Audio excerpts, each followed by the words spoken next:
Hello everybody, welcome to another video. Today is the 13th of August. Today we're going to be doing an update on the situation around Urozhaine, and then we'll do a frontline update later. Sorry for the pop-up in the top right corner of the screen. My pen that I usually use to make drawings on my regular software for recording isn't working for some reason, so I'm just using a different one. But anyway, let's get into what occurred around Urozhaine. And the battles around this village really started to heat up around 2 weeks ago. And that was with the capture of Stormayorske. The capture of Stormayorske by the Ukrainians allowed them to attack Urozhaine from a wider perimeter. Beforehand, the attacks on Urozhaine were only coming in from the north, and they were coming from this road which starts in Velika Novosilka and then goes south into Urozhaine. That was the only vector of attack. And the Russians, they were aware of this, so they set up these narrow defenses from the Mokryali River to the easternmost side of Urozhaine. Over here, you can see the trenches. I have them, this fortification map overlaid, and it comes from Project Owl OSINT, and so I'll link their map in the description. They do a great job, but I overlaid their fortification map on my map just to give an idea of the fortifications around the sector. So you could see how those defenses were able to hold strong and rigid despite the Ukrainian attacks from the north. So with the capture of Stormayorske, the Russians, or the Ukrainians, they were able to attack the western flank of Urozhaine from here, and they had to cross over the Mokryali River in order to do so.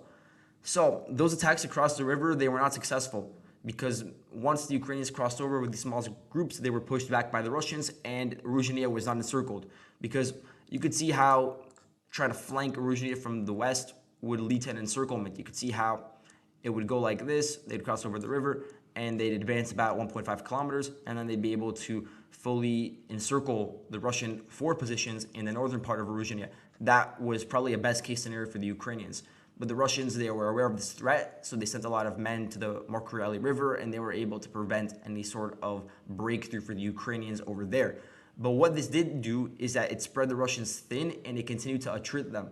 Because in this area, you have a garrison of Russian DPR fighters, you have a garrison of men from, I believe, the 40th Naval Infantry Brigade. So those were the main Russian units. DPR units, you had Kaskad Battalion, you had Vostok Battalion, and then you also had some elements of other Russian units that were more generally stationed around this salient, this Vermivka salient.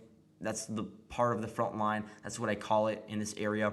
So you have like 60th Motor Rifle Brigade, and then the other one is 247th Guards Air Assault Regiment. So a lot of these forces over here, they were not rotated out, so they were fighting pretty heavily for multiple weeks, and they were suffering heavy casualties. And this is on both sides, by the way.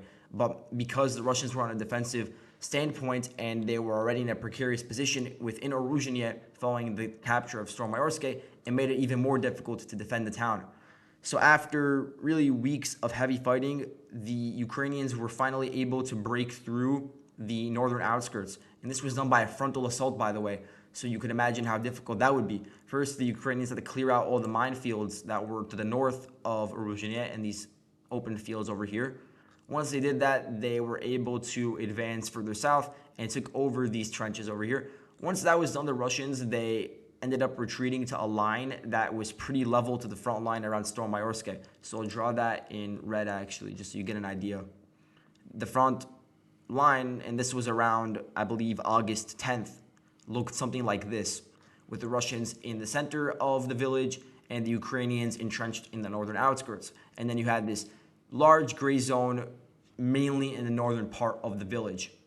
So what occurred from there is that the Ukrainians, they had the strategy of sending in small groups, and these small groups were mainly from 37th Marine Brigade. You also had from 36th, 35th, and various other units that I have marked on this map. But usually squads, small squads, 4 to 6, infantry only. They were sent from their positions in the northern outskirts deeper into the town, and there's some footage that I have geolocated depicting the situation. They were able to probe the Russian lines, you could say, and eventually they'd be spotted by the Russians and a firefight would break out in some of these houses. And that's how you'd identify where the Russian forces were located. And then the Ukrainians, they'd retreat because, you know, they're isolated, they're on their own, you can't really hold the line over there in a skirmish. So they retreated back to their forward positions initially. And then there was an identification of where the Russian forces were located specifically. So you had these pinpoint artillery strikes afterwards. So the Ukrainians were able to target the Russians more effectively that way.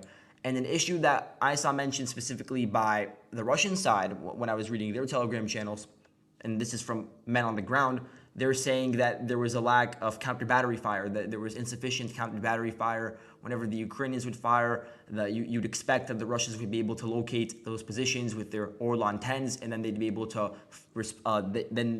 identify the coordinates and fire back and suppress any sort of enemy artillery. But clearly that was not done to enough of an extent to stop the Ukrainian artillery fire, and they were able to fire and attrit the Russian forces even further in this area. Then as the Ukrainians advanced further into the town, and I'll show the vector of attack, it's generally over here, and I should be using the blue actually. They were able to take up positions in the basements of some of these houses, and that was able to prevent the Ukrainians from being fired upon by the Russian artillery. And that's how they were able to gradually, like hour after hour, take over new positions in the gray zone. Because this area where the arrows are located, that was a gray zone at the time, around August 10th, August 11th, with the Russians located further south around here. But eventually, the Ukrainians were able to push further. They were able to send in tanks, BMPs, and that's mainly from the 37th Marine Brigade. They moved in some of their T-80s, T-64s. They're known for having those Soviet-era tanks, the Marine Brigade specifically. And there was actually a tank battle that I have geolocated over here. I have it marked somewhere. Try to find it. Oh, it's actually 35th Brigade. They have 35th Brigade tanks. They were attacking around Urozhaine. Here you have this video of the Russians shelling the Ukrainians as they were sending in their small groups trying to advance. And here you have the Ukrainians actually launching a double JDAM strike on Urozhaine, and this was on a fortified Russian position. So this shows that the Ukrainians, they're also using their air force to a lesser extent, obviously not for long periods of time. They have their fighters that are flying at pretty low altitude, firing these JDAMs, and then they have to quickly make it back to their airfields before being spotted by Russian air defense. But all of that played a role in the capture of the town. So moving forward into August 12th and August 13th, the Russians, they had to withdraw even further south. They withdrew to this area around here, around these warehouses. This was sort of like their last stand where they were trying to hold the line in these warehouses. But now we're hearing, not really conflicting reports, but we're hearing more initial reports, and some sources, they're not giving information yet. They're silent still. So we don't know if Ukraine fully controls Urozhaine at this point, but we do know that the Russians have withdrawn at this point. This is something that has been confirmed by various different Russian Telegram channels, not the large ones, the smaller ones.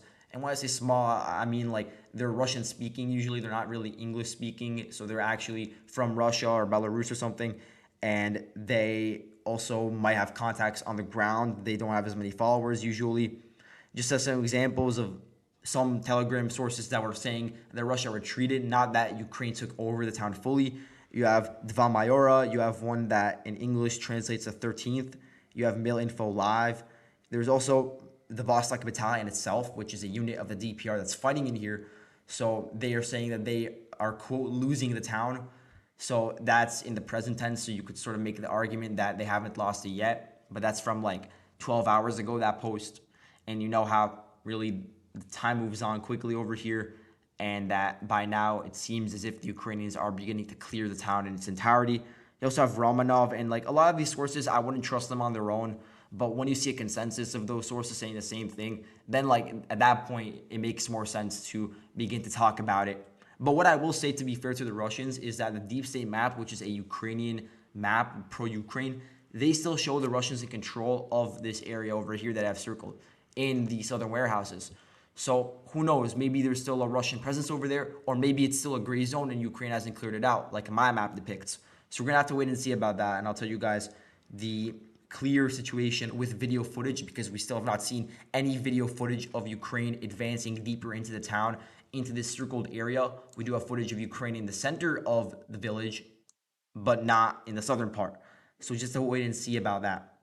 But looking forward, because I do think that it really is a matter of time. There could be arguments about when it's going to be taken fully, but in terms of looking forward, Urozhaine, let's look at its importance actually. I have a Twitter thread that I wrote, I think it was like a month ago or something like that.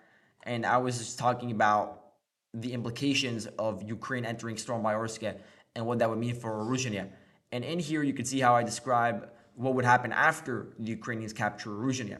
The capture of Urozhaine, it would allow the Ukrainians to advance along the Mokriali River, not just from one side, but from both sides. They'd be able to advance south along the Mokriali River towards the town of Stormlinivka, town over here. And Stormlinivka, it's important because Stormlinivka is this local stronghold for the Russians. It's a defensive node. It's a logistical hub that's connecting all of these different frontline towns around the Vermivka salient. So taking it over, it would, first of all, give the Ukrainians this new forward position that's pretty close to the trenches, the first main defensive line of the Russians in this area. But it will also make it difficult for Russia to resupply their forces on the front line around a town like Prudne, for instance, or around a town like Novodonetsk. And now let's just look at the vectors of attack that they could potentially launch towards Stormlinivka. So you can see there are two roads along the Mokriali River Valley, basically adjacent to it or parallel to it, that could be used. Now, that would lead to very heavy casualties, just sending columns along those roads. But generally, those would be the vectors of attacks through those roads or through those fields. And it would look something like this. You could have the advance through Stormayorsk towards Javitne Bajanaya. And then you could also have the advance from Urozhaine towards Stormlinivka like this. At the same time, I think that the Ukrainians will also focus on dislodging the Russian forces that are along this trench line. This trench line is on a road which connects Storblivka to Kermenchik. And this area, it's not that heavily defended besides those trenches. And so what I could see happening is this relatively undefended area could become a place where Ukraine can tap in resources and potentially try to see a larger breakthrough towards the main defensive line. Because look, once you overrun those major defenses over here, there's really nothing left for about 5 kilometers before you reach the actual first main defensive line over here. You could see in that gap area over there. Also, the Ukrainian advances from Urozhaine and from the adjacent fields that I have circled, they would also lead to flanking of some frontline towns that Russia controls right now, like Novodonetsk and Novomayorsk. And so that could also be a potential, vector of attack for the Ukrainians and somewhere that the Russians should try to defend in the future. So all of that is more so speculation, but it is sort of looking into the future. So that's long term, but thank you guys so much for watching, and I'll see you guys in the next video. Goodbye.